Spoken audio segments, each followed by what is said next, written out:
الوحدة. الوحدة صعبة، واحنا النهاردة هنتكلم عن الوحدة. مش هكدب عليكم، انا بني ادم غير اجتماعي تماما، عايش في اوضتي هنا ومش طالع اشتكي من ده. يوتيوب منصة جميلة وتقدر تتكلم فيها عن اللي انت عايزه طالما عندك حاجة تقولها، فانا بس طالع اطلع اللي جوايا ومش مستني حاجة من وراه، وانا تمام وزي الفل. وكالعادة قبل ما نبدا، لو اول مرة تشوفني فانزل اعمل سبسكرايب في الشانل، ولو شفتني قبل كده فتاكد انك عامل سبسكرايب ومفعل النوتيفيكيشنز، ويلا نبدا. الانسان ما اتخلقش ابدا وحيد. زمان في عصر الانسان القديم الوحده كانت اخطر شيء موجود، لان الوحده تعني الموت. لو فضلت لوحدك وما تعاونتش مع اللي حواليك وبقيت معاهم محدش هيحميك، وهتبقى عرضه لاي شيء هيقابلك في البريه. ولحد دلوقتي عقولنا ما اختلفتش كتير، الوحده بالنسبه لنا خط. مع تطور الانسان وبناؤه للمدن وكل الكلام ده خلاه اكثر استقلاليه، وقل بشكل كبير قوي الاعتماد على المجموعه، بقى الاعتماد اكتر على الفرد. بس احنا في اكتر عصر التواصل فيه سهل بسبب وجود السوشيال ميديا. عندك حق، بس هل دي اصلا حاجه حلوه؟ ليها مميزاتها اكيد على نطاق واسع، ولكن على نطاق دايرتك الصغيره فكر فيها. مثلا زمان عشان كنت توصل لحد كان لازم يكون معاك رقمه الارضي وحافظه في دماغك، وتروح تدخله على التليفون ده لو كان فاضي اصلا ومحدش بيتكلم عليه اساسا، ويرن عنده هناك وما يبقاش ظاهر مين اللي بيتصل ولا ظاهر الرقم، واخيرا حد فتح عليك ورد هلو مستر وايت، وتفضلوا ترغوا وتاخدوا كواليتي تايم جميل جدا. ولكن البروسيس كانت صعبه شويتين، وده اللي كان بيخليها مميزه، ان ليها فاليو، انت بتبذل مجهود عشان تحصل عليها. انا ما افتكرش اني استمتعت مره وانا بتكلم في ريكوردز على واتساب او حاجه زي كده، ولا كنت حابب ده قبل كده اصلا. بس عمري ما نسيت رقم التليفون الارضي اللي كان محفور في دماغي، وكنت بروح اجري على التليفون عشان اكلم صحابي. وقتها الحياه وقتها كانت حياه، ما كانش عندنا اي مشكله ان الحاجه تاخد وقت. ودلوقتي اسهل بكتير طبعا، ولكن بسبب السهوله دي ما عادش فيه قيمه للتواصل الحقيقي. وبرغم اننا في اسهل عصر ممكن نوصل فيه لبعض، الا وان في نفس الوقت ده برضو اكتر عصر فيه احساس بالوحده. ومهما حاولت اوصف لكم الشعور اللي بيجي منها لما تشتد مش هقدر. بتحس بالخوف، الانطفاء، ما بتلاقيش حد تتكلم معاه غير نفسك، صعب تشرح لغيرك اللي عندك. الناس بالنسبه لك بيبقوا مصدر قلق وخوف اكتر من الاول، والتواصل بيبقى اصعب. ومع زياده الاحساس بيها بتبتدي تبقى اناني اكتر واكتر، وبتشوف كل اللي حواليك مصدر خطر بالنسبه لك. بتفقد الاحساس بحد غير نفسك، بتنعزل، وده شيء مش كويس.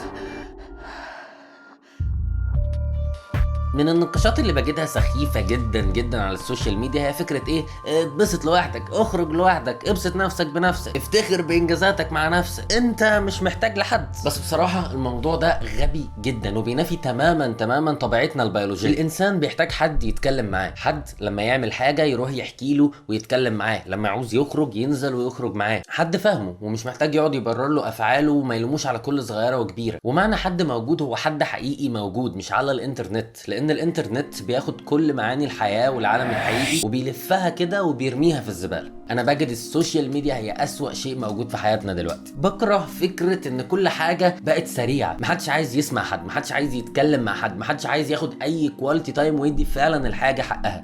وبالتالي في دايما احساس بالوحدة.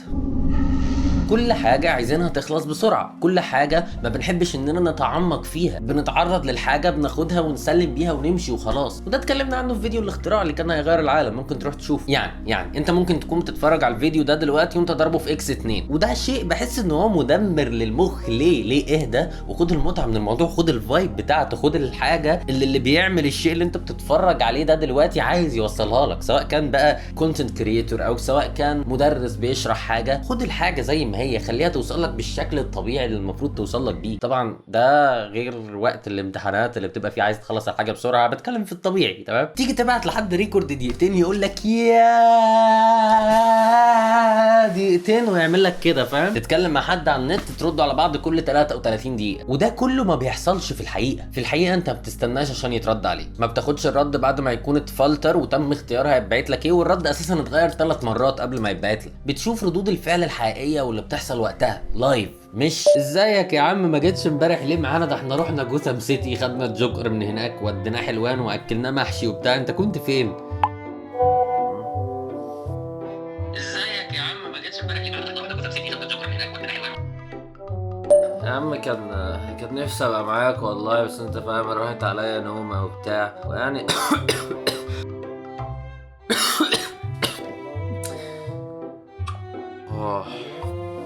والله يا عم عادي، يعني انا ما شفتش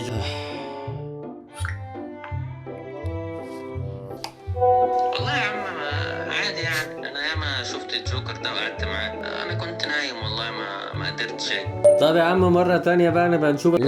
لا، ففي الحقيقة بيترد عليك في ساعتها، بتاخد مشاعر حقيقية، بتشوف الوضع كما هو من غير أي فلترة. بينما كل حاجة في الزمن ده دلوقتي بتبعدنا عن الإحساس بقيمة الحياة دي، والأوحش كمان إنها بتصعب الحصول عليها. لأن ليه هنتكلم في الموبايل وفي ريكورد؟ ليه هننزل وإحنا ممكن نتكلم في الموبايل؟ ويعني الله أعلم المستقبل فيه إيه، وخطوة الميتافيرس دي هتودينا على فين. بس لو سألتوني فأنا نفسي أعيش في زمن من غير كل الهم ده، والحياة تبقى أهدى. ما يبقاش متاح لي إن أعرف أخبار كل الناس دي أو أقارن نفسي بكل دول، واهتم بس بدايرتي واديها وقتي، وتبقى هي دي المهمه والمتاحه بالنسبه لي. ومرعوب طبعا من المستقبل. ولكن هيبقى ايه الحل لو البني ادم مش لاقي حد في الحقيقه وبعيد كل البعد عن الناس اللي يعرف؟ مفيش غير السوشيال ميديا. والسوشيال ميديا بتدمر الطريقه اللي المخ بيشتغل بيها. معنى التواصل الحقيقي بيختفي. اهتمام باللايكس اللي ملهاش قيمه حقيقيه، اعتماد على الفولورز في اعطاء قيمه للبني ادم. بالمناسبه اللايك شيء مهم، انزل اعمل لايك على الفيديو. وانا ما بقولش كده عشان انا عايز رقم معين مثلا فانا هحس حلو قوي الموضوع ده. لا، هو الموضوع كله في ان عايز الفيديو ده يوصل لناس اكتر، فانت لما تعمل لايك هيوصل لناس اكتر. انا اسف جدا على الفصله دي، بس كان لازم ان انا احشرها في اي حته في الفيديو عشان بتفرق يعني. غير اللايكس والفولورز، فكم من المعلومات رهيب، كم من الصور رهيب. كل يوم الاف من المدخلات الصغيره اللي بتدخل لك، وصور لناس مبسوطه واصحاب وبتاع، وساعتها تحس ان انت الوحيد اللي لوحدك، انت الوحيد اللي مش منتج، انت الوحيد اللي متكاسل. ولكن كل الحاجات دي مش حقيقيه. في كتير زيك ان لم يكن الناس اللي بتنزل الكلام ده اساسا حاسه نفس احساس. اعتقد ان اكتر وقت كنت مبسوط فيه في حياتي هو اكتر وقت ما كنتش بقضي فيه وقت على السوشيال ميديا، ولا كنت بنزل حاجه ولا كنت بنيل حاجه. وهي دي الحقيقه ان العالم الوهمي اللي على الانترنت ده بيوهمنا احنا كمان، وبيخلينا فاكرين اننا عارفين العالم. ولكن العالم الحقيقي مختلف تماما عن اللحظات اللي مختاره بدقه وعنايه عشان تنزل على النت، بما فيهم الفيديو ده. وانا بتكلم دلوقتي انا بتكلمش معاكم كده وبقول كلام من عندي، لا، انتوا شايفين الموضوع خد وهات، وانا هنا قدامي السكريبت عمال اقرا حاجه ورا حاجه واعيدها واكررها، وما تعجبنيش فاعملها تاني، وهكذا، واتكلم مع الكاميرا. والمايك تحتي هنا انتم مش شايفينه برضو، وانا قاعد حاطط رجل على رجل وقاعد كده زي الفل. فهي الحاجه بتبقى تم اختيارها تطلع لكم ازاي. ممكن تشوفوا الحاجات دي ورايا فتستنتجوا مثلا شخصيتي عامله ازاي، ولكن في الحقيقه انا ممكن اكون مختارها عشان ابين لكم ان شخصيتي عامله كده، ولكن ده مش انا في الحقيقه. يعني انا ما اتفرجتش على لاكاسا اصلا، ولكن انا شايف شكله حلو يا سيدي وبيعني لي حاجه لانه جالي في يوم عيد ميلادي. ممكن انتوا تستنتجوا حاجه مش حقيقيه. ولكن العالم الحقيقي مختلف تماما عن اللحظات اللي مختاره بدقه وعنايه عشان تنزل على النت. انا مثلا هديكم مثال دلوقتي، حته رو اهي مش هقطع فيها عن الجمله اللي جايه. ايه اللي بيحصل دلوقتي؟ السكريبت مكتوب قدامي وانا هوريكم دلوقتي ايه اللي بيحصل. وبعيد كل البعد عن المثاليه اللي الناس بتحاول تصدرها، واللي بيخلينا بعد كده مش قادرين نتقبل الحياه. ده بيخلي تقبلنا الاشياء السيئه البديهيه في الحياه اصعب. وبعيد كل البعد عن المثاليه اللي الناس بتحاول تصدرها، واللي بيخلي بعد كده تقبلنا الاشياء السيئه البديهيه في الحياه اصعب. وعلى فكره ده بالظبط نفس المنطق في الحياه. اي حد على الانترنت بيحط حاجه هو مختار هيوريك ايه. هو مختار انه يوريك لقطته مع العربيه الخرافيه دي واللي انت عمرك ما هتجيبها دلوقتي. هو مختار انه يوريك الجول الخرافي اللي جابه وتسجل في التاريخ، ولكن انت ولا شفت فيه كام مشوار اتمشى قبل ما يجيب العربيه دي، ولا شفت فيه كام جول كان اوف سايد. انت بس شفت الشيء اللي هو اختار يوريهولك. شفت الجمله وهي منمقه ومرتبه وطالعه لك، ولكن ما شفتش فيه كام مره انا اتلخبطت وانا بقولها. وعشان اكد اكتر على المعنى، فدول لقطتين اهو فيهم نفس الكلام بالظبط، ولكن انا اختار بس واحده منهم. في واحده منهم مش عجباني، وانتوا عمركم ما هتعرفوا انهي واحده هي اللي انا اخترتها. اللي اشتغلت دلوقتي دي انتوا عمركم ما هتشوفوها، لان انا ما اخترتش انكم تشوفوها، ولكن انتوا هتشوفوا دي لاني اخترت بارادتي اني اوريها لكم. انا بس اللي هختار انتوا هتشوفوا ايه، لاننا تصدر لنا ان الحياه المفروض ما يكونش فيها كده. ولكن الحياه مش منطقيه وعمرها ما كانت ابدا.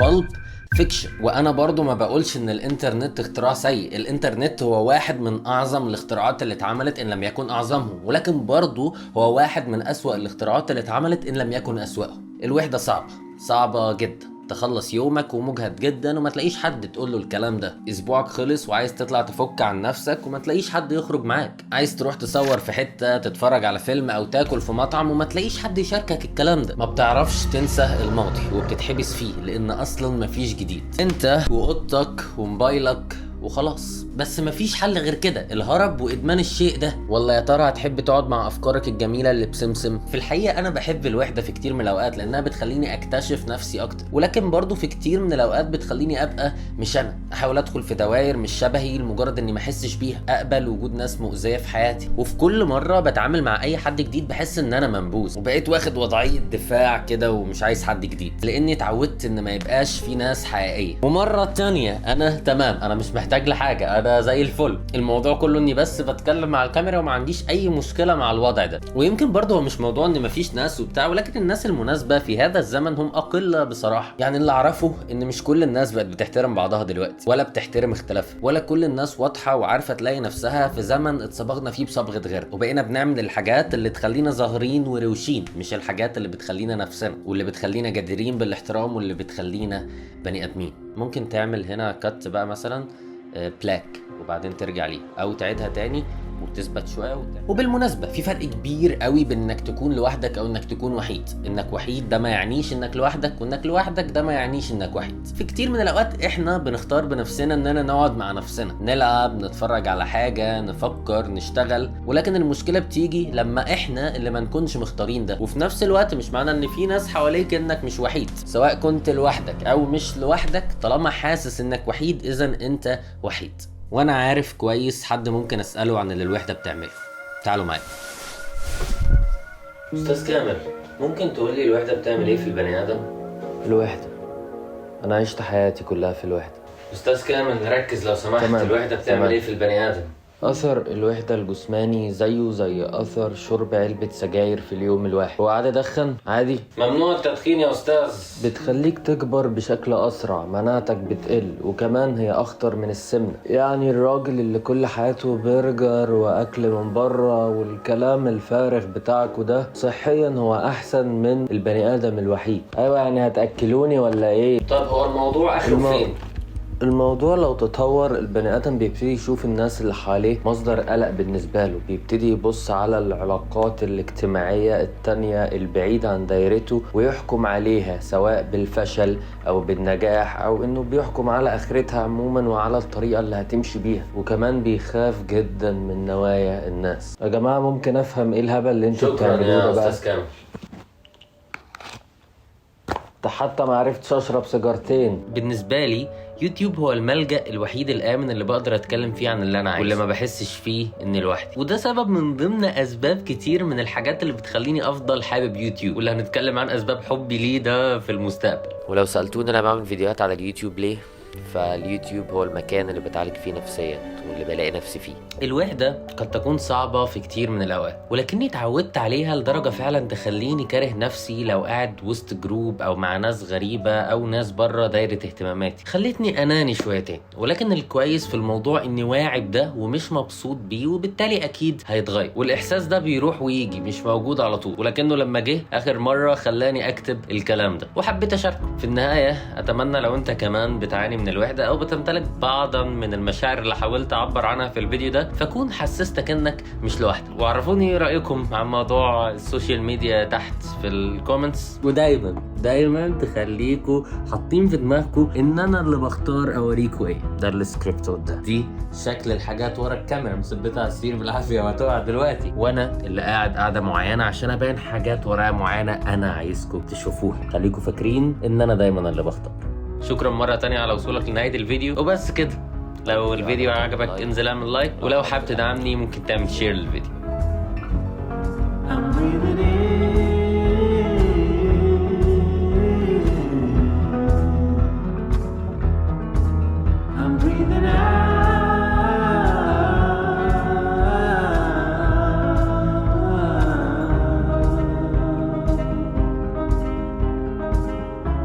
بالمناسبة برضه انتوا ما كنتوش شايفين كل الزحمة اللي قدامي دي، كنتوا شايفين ده بس. أنا اللي بختار.